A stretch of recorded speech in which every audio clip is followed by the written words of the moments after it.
नमस्कार, आप देख रहे हैं जनपद न्यूज नेटवर्क और मैं हूं आपके साथ प्रफुल्ल।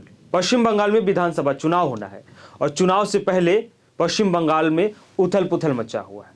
ममता बनर्जी एसआईआर को लेकर कभी कोलकाता की सड़कों पे तो कभी दिल्ली में अपना विरोध दर्ज करा रही है। वहीं दूसरी तरफ जांच एजेंसियां भी पश्चिम बंगाल में एक्टिव हो गई है।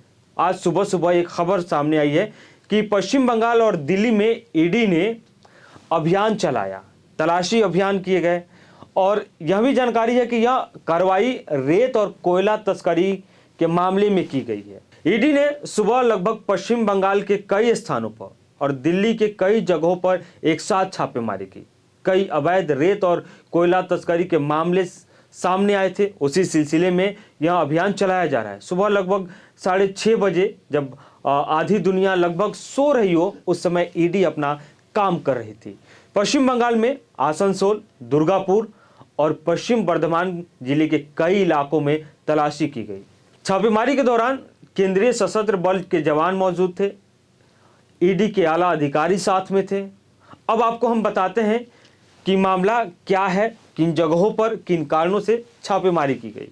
जिन जगहों पर छापेमारी की गई उनमें बुदबुद थाना के नए नियुक्त प्रभारी साहब भी हैं। उनका नाम है मनोरंजन मंडल। उनके घर पे भी छापेमारी की गई, उनका घर भी शामिल है। वह अभी औपचारिक रूप से पदभार नहीं संभाल पाए थे, उससे पहले ही ईडी ने छापेमारी कर दी। इससे पहले वह बाराबनी थाना में तैनात थे और उस समय उन पर भ्रष्टाचार का आरोप भी लगा था, जिसके बाद उन्हें निलंबित कर दिया गया था। बाद में आसनसोल पुलिस स्पेशल ब्रांच से जुड़े। हाल में ही उनकी बहाली हुई थी, लेकिन ईडी बहाली के कुछ ही दिन बाद उनकी नियुक्ति पर सवाल उठाते हुए छापेमारी कर दी। दूसरी तरफ आपको ले चलते हैं रेत और कोयला कारोबारियों के ऑफिस पे छापा क्यों पड़ा। दरअसल रेत और कोयला कारोबारियों के घर पर, उनके ऑफिस पर एक साथ ईडी ने छापे मारे। कारोबारियों के दफ्तर से क्या बरामद किए गए हैं, यह अभी सामने नहीं आया है।